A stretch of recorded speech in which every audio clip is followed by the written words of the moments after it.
talk a little bit about where we grew up. Sure. So I grew up like yourself here in Fort McMurray, but where in town did you grow up? Dickensfield.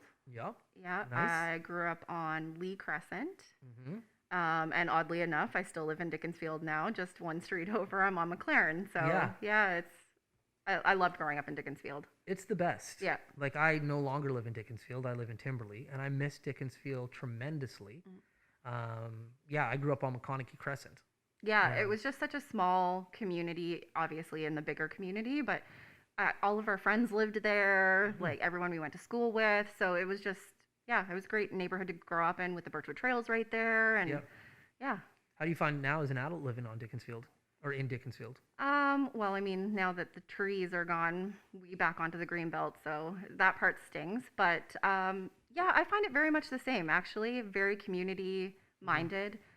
We know all of our neighbors, Right. and to the point where if we go out of town somewhere, we Mhm. know that somebody is looking out for our house. We never have to worry about any of that stuff. So, That's awesome. yeah. Yeah, I've been fortunate enough to live in a few different places in Fort McMurray, from Abbotsand to Thickwood, Timberley, Beacon Hill before the fire was awesome. I loved my Beacon Hill home.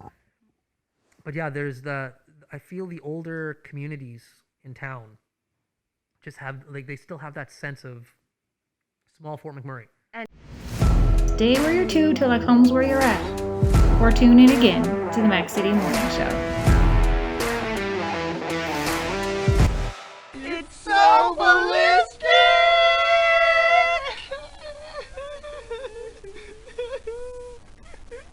Talk about quenching your ugly thirst.